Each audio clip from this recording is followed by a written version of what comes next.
Welcome into Northside Territory, Foul Territory Network's Cubs podcast. I'm Sahadev Sharma with my partner Patrick Mooney. We are your Cubs beat writers over at The Athletic.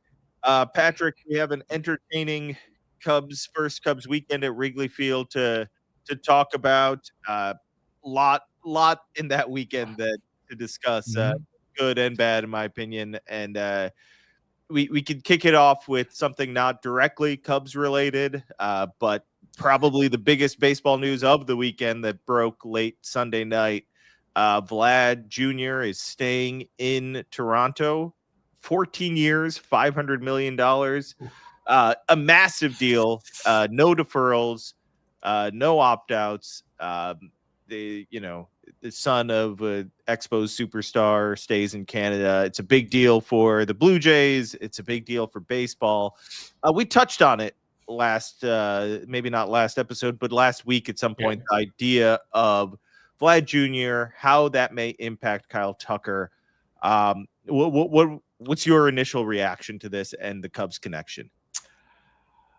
Well, first, wow, right? I mean, for a guy who, I don't know, we'll get to see Kyle Tucker for a full season, right? So maybe we can kind of, appreciate his talents more and put it in a different sort of context. But at first glance, like, who would you rather have on your team, Vlad Jr. or Kyle Tucker? Now, I'm not trying to bash Vlad Jr. Like, fantastic talent, son of a Hall of Famer. I mean, born in Canada, and for a team that had constantly finished second or third in all of these free agent sweepstakes, like, had to land the player. So makes sense from that side. But like, we heard this at the winter meetings, right? As those Kyle Tucker rumblings were starting of like, if Juan Soto gets 15 years and more than 700 million, what could Kyle Tucker get? Again, not that he's on Juan Soto's Hall of Fame trajectory yet. He's older than Juan Soto,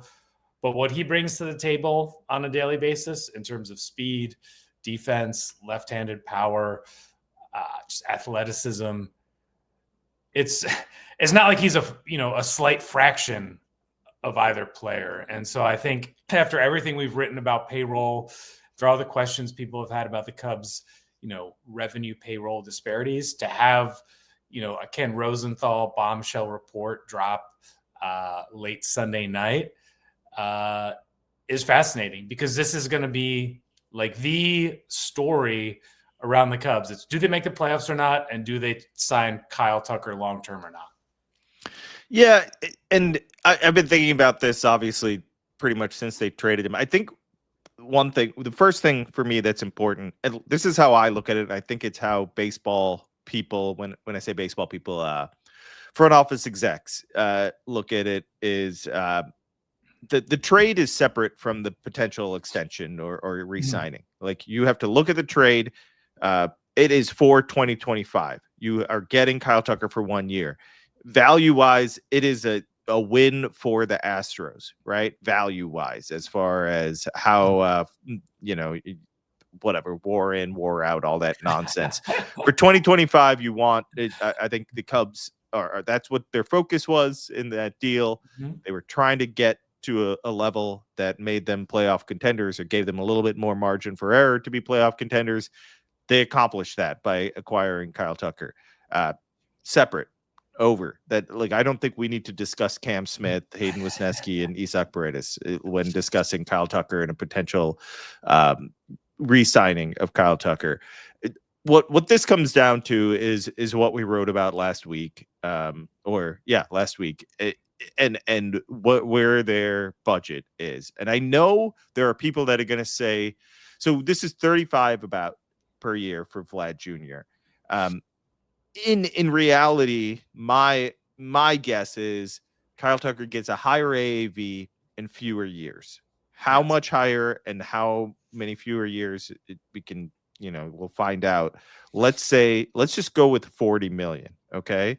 I'm looking at the Blue Jays roster resource there, and looking at their luxury tax payroll for 2026, right? They haven't added anybody for 2026 as far as that season hasn't happened, right? Well, it hasn't begun. That offseason hasn't happened. They're at 200 million already. Okay.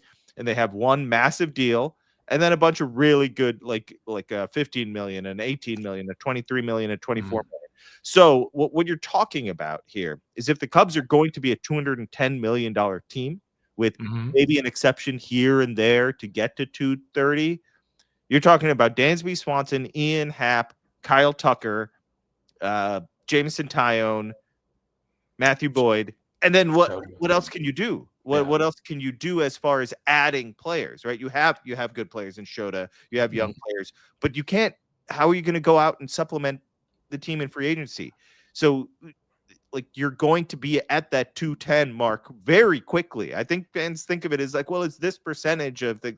You have to nail every signing. Then you can't have a bad contract, and if Kyle Tucker gets hurt, now you're cooked.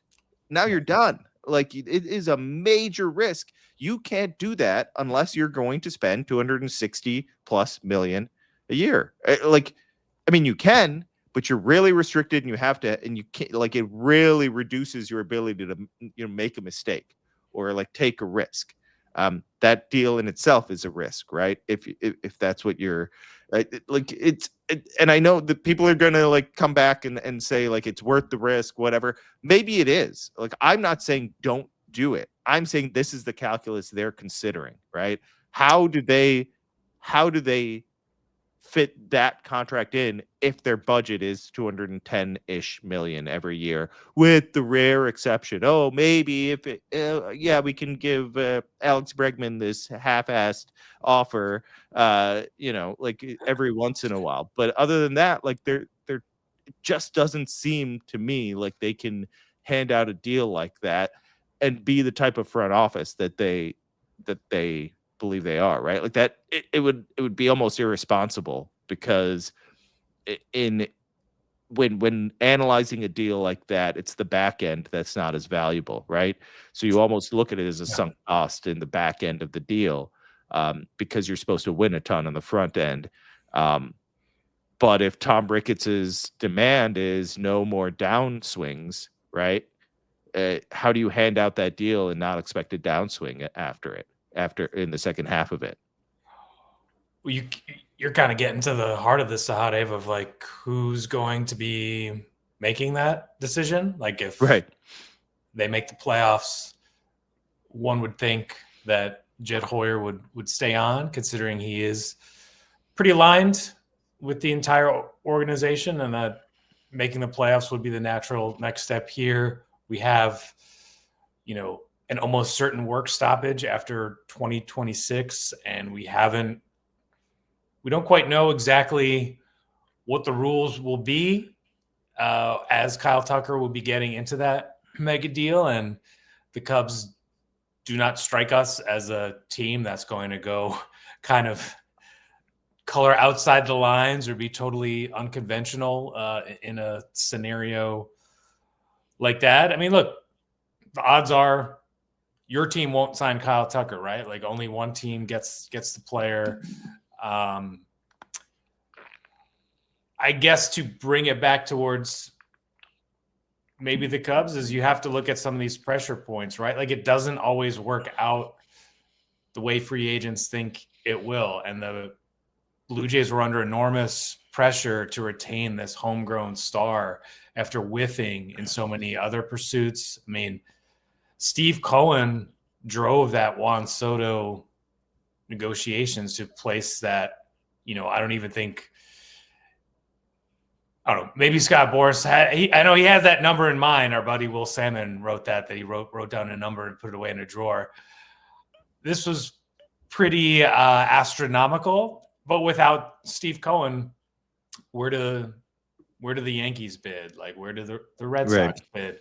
You have some teams that have, Ricketts is right when he says like every dollar you spend now is a dollar you can't spend later. Like, have teams that have made some huge investments, and you wonder, like, the Mets probably aren't going to put Kyle Tucker on if they, right? Like, I guess you can never say never with the Dodgers, but not the most obvious hole that they would have if they have any like glaring weaknesses. So like, and how many places does Kyle Tucker want to play? If he has a great year here, like, Cubs are going to be in this conversation, right? Yeah, And then we'll just kind of I think so. see where it goes. Like, they cannot rule that idea out. They obviously love the player. That's why they traded for him. He seems very low maintenance, right? And Right. also a very Absolutely. well-regarded, well-liked teammate who clearly hasn't let any of this bother him. Yeah, absolutely. Let's talk about his impact on the team and how they're looking right after this break. AJ, it is time for people to get some new clubs, and to do that, they need to go to their local PXG for a fitting, right?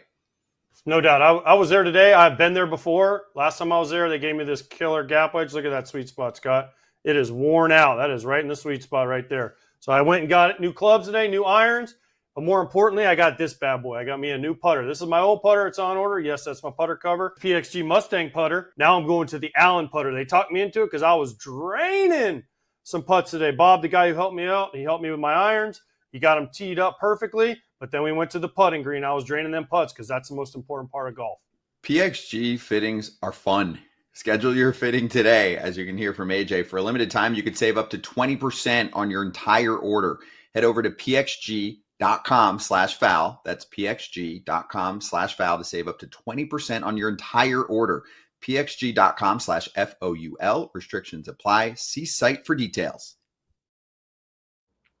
All right. I don't want to get Cubs fans in a bad mood. The bullpen does a good enough job of that. They want Kyle Tucker re-signed, and I think that's it's obvious why. Just we watched him for 12 games now, whatever it is. He's awesome. He's as advertised, incredibly impactful. Comes up with big hits regularly. Just great at bats. So currently, I believe he's walking more than he strikes out. I doubt that last, but still, he's not going to strike out a ton. He walks a ton. He hits for power. He's ideal. He's ideal all around offensive player. Just player in general. The way the offense looks right now is incredibly impressive. They've had a really tough schedule. They don't chase much, if at all. And I was looking at this before Sunday's game. They don't chase, but it's not like sometimes there are teams that don't chase, but they just don't swing much. They attack in the zone. They're about a little above league average when it comes to swinging at in-zone pitches, and they are near the bottom 5 when it comes to swinging. When I say bottom 5, so top 5. It's like they don't swing, they don't chase. Currently, these numbers can fluctuate, but they do stabilize pretty quickly. These are the types of numbers that do stabilize quicker than maybe strikeout rate or power output, whatever it may be. Like that takes a month or two more before we have a better idea. But these are the types of numbers that stabilize quickly. Right now, they look like a team that doesn't chase much and is going to be a pain in the ass for opposing pitchers. Right now, like the way this offense looks, you keep it healthy, it is going to be pesky.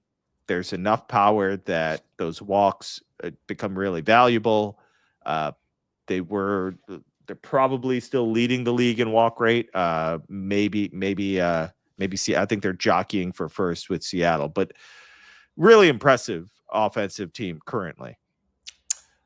Base running as well, just the idea of putting pressure on the other team. I thought of your great catcher pursuit of last season, this offseason, that when you were tracking down at the GM meetings, trying to track down every single possible catcher permutation, and that Carson Kelly looks pretty good. Like he probably won't have like 1,000 OPS or whatever for the whole season or whatever it is now, but like that ideal sort of complimentary catcher who can run into some home runs just adds a real nice dimension to the lineup when that bottom half or bottom third is a lot harder to navigate. And, having bench options, Justin Turner the other day coming in for a big moment that Craig Counsell said, this is a guy who's built for those situations. So just having some more options. And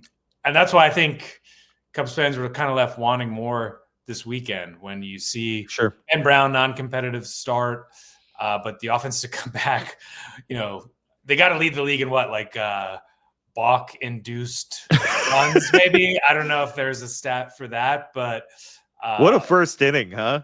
Exactly. To have, Yeah. To kind of be in that position to grab that sweep, I think that was, really kind of the only down note from a pretty entertaining, energetic weekend at Wrigley Field with no rain delays either. Okay, so let's get to the ugly, right? Caleb Thielbar cannot walk Elias Diaz. Ryan Presley cannot walk Elias Diaz. He had too many walks. A guy that had a 6% walk rate or something like that last year, you cannot continually walk him. I'm going to give Porter Hodge a pass for allowing a run. Finally, he was eventually going to allow a run. Brad Keller, welcome to the circle of trust. He is. He is legit, it looks like, and I think you're going to see him in more high leverage moments. Julian Merriweather, healthy, and looks like the version that we saw in 2023. You have three relievers that I think Cubs fans feel good about. Like I said, Thielbar, that he gets two quick outs, and those were non-competitive at plate appearances. Those walks, 2 walks in a row, were any of those close calls? Any of those balls, just that, that's the type of that's unacceptable. He cannot do that, right? Ryan Presley, that wasn't his worst outing, but he can't walk the number 9 hitter. There's too many walks from Ryan Presley. Listen, Justin Turner is a good defensive first baseman. Cubs fans are going to jump on this and say, why wasn't Michael Busch in there? He pinch hit for him. You know why Michael Busch wasn't in there? Because it was a 1-run game, and he can't pull Justin Turner. He pinch hit Michael Busch lower in the order, right? He pinch hit him for Matt Shaw, and he needed to get Gage Workman in there. You still have to have solid defense. You can't move Turner to third base at that point with a 1-run lead. That's really risky. So Turner's a good first baseman. He made a mistake. You needed him to bat in that 9th inning. So I don't think that for me is not the issue. The issue is the bullpen. The issue are the walks, which right now the bullpen is walking 13.8% of batters, second highest in baseball. And they're striking out 17.3, which is awful. That's bottom, the third worst in baseball. So you're walking guys and you're not missing any bats. It's just a completely unacceptable recipe. And it's going it's led to 2 awful Sundays for Cubs fans. And it's going to happen more often if it doesn't get rectified quickly. I mean, if you think about how the Cubs construct their bullpen, I mean, the overriding philosophy would be throwing strikes, right? Now that's sort of obvious, but they're willing to sacrifice velocity for getting pitch 1, getting that first strike. And this team is built on some great defenders all over the field. So and their game planning system historically has shown that it is pretty good at getting those double play balls. And that is what happened. And you didn't have to be Keith Hernandez to make that play at first. Justin Turner, he said no excuses. He just missed it. He thought he kind of got caught in between, wasn't sure if it was going to bounce or not. It did not. And he just missed it. That happens. But yeah, Presley just, that first walk to lead off the 9th, it just kind of felt here we go again. And then you allow, a really good offense to put the ball in play and, to put pressure on your defense. And normally, the Cubs are out of that inning, but, either they're going to have to start throwing strikes or find some more stuff in velo to just kind of overwhelm hitters and not leave it to where they're just giving away free passes. Right. I don't know if, I think the obvious quick answer, and I don't know how soon this happens, right? I'm not going to make assumptions on how Council wants to handle this just yet, but we named it, I named the 3 guys that I trust right now. It's Merriweather, Hodge, and Keller, right? Maybe someone else emerges. Maybe I'm missing someone. Eli Morgan had that awful outing. but he looked all right outside of that. We'll see. You know, if you have 3 core guys, that's really nice. It is good. It's not like there's no answers here, right? You need Presley to settle down. This is really odd that the walks are happening. He has the same stuff as last year. I was looking at numbers. Everything looks the same as last year. He wasn't walking guys. Was he as good as his peak years last year? No, but he should be usable, and he should be usable in some high leverage spots. That doesn't mean he has to be the closer, and eventually I think we'll see a shift there. But right now the walks are just making it unacceptable and making it really hard for him to get through innings. But I think there are some answers there. I think you could see some things settling down, but you know, I mean, is the answer, is Ben Brown a reliever? I don't want to give up on Ben Brown as a starter because the upside is so huge, and like if you give up on someone after 2-3 starts, Justin Steele wouldn't be in the rotation right now, because if you remember 2021, was it? I think it was 2021 when they after were the sell-off, maybe he kind of got that runway a little bit. Yeah, it could have been 21 or 22. One of those years, it was to begin the season. Maybe it was 2022 then. Was it 2022 to begin the season? Yeah, it must have been 2022 to begin the season. Yes, because he debuted in 21. 21, he was a reliever, and then after the sell-off, they gave him the runway. And then to your point, 2022, yeah. And he was bad. He was bad to start the season, and I remember there were calls for him to be taken out of the rotation, and that would have been the wrong choice. He figured it out, and he was great the rest of 22, and you know the rest we know the story. So I don't want to say like it's about like you have to balance team need as well as like if they truly believe Ben Brown, like this was just like a one-off awful outing. It was a really bad outing. That first inning was just like a mess. I thought it looked like he was about to settle in, and then you know the Padres are a good team. Jackson Merrill's an MVP candidate last year, really impressive player. So you know that got bit by the long ball, and that was a critical home run. A lot of things, just not enough done. I you know you could argue, hey, why didn't the offense tack on more after whatever the last run was scored in the second? They scored 7 in the first 2 innings. Yeah, they still scored 7 runs, right? It should be enough. You would hope. The Padres had 2/3 of an inning from their starter, and were able to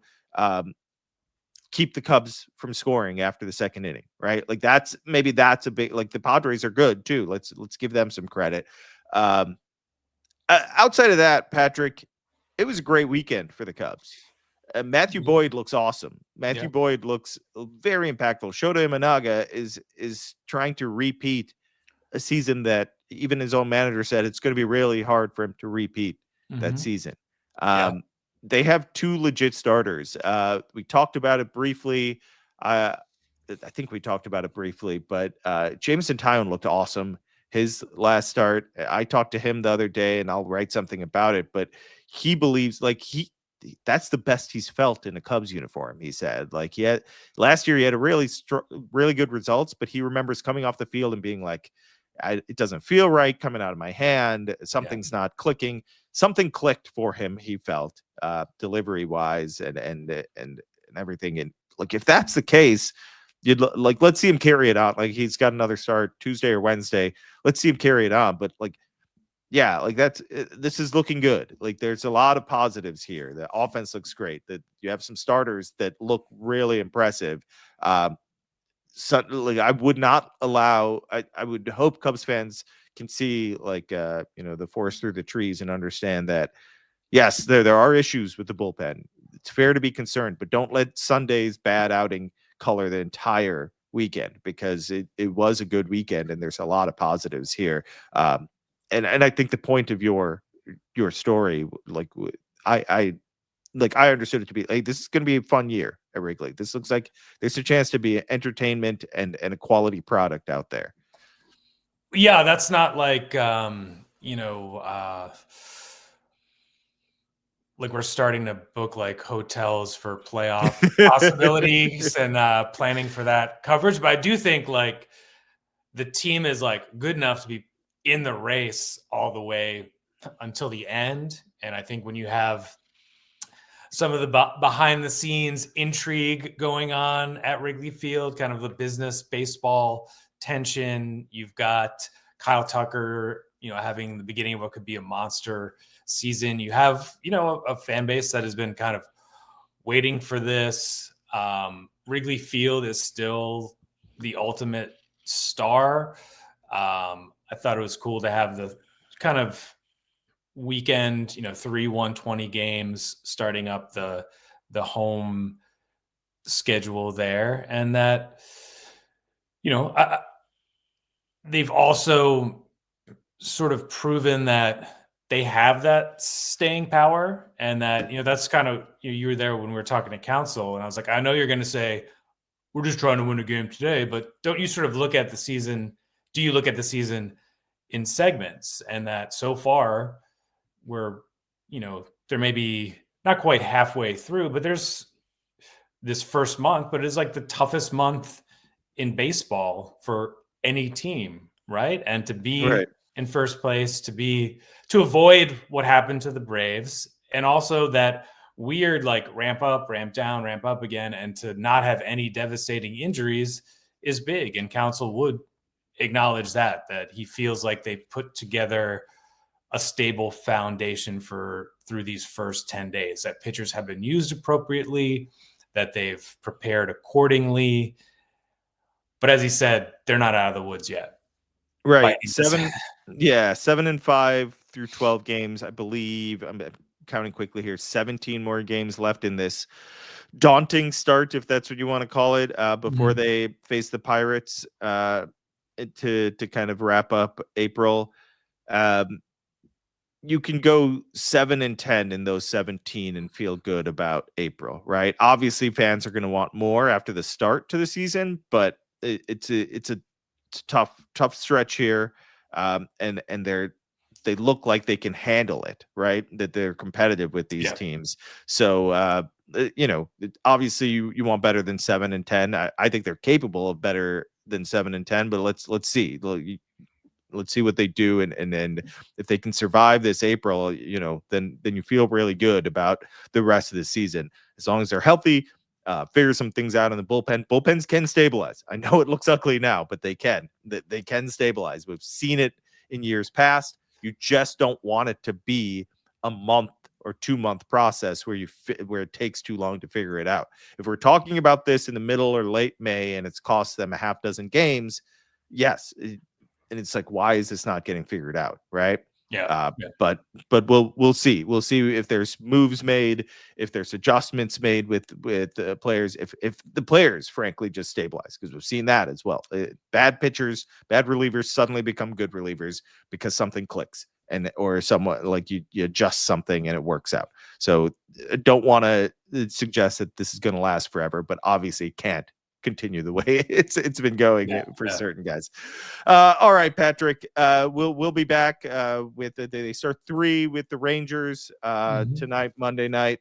That isn't it's a solid Rangers team, not a terrific, not a imposing, not a terrifying team. So we'll see how they do.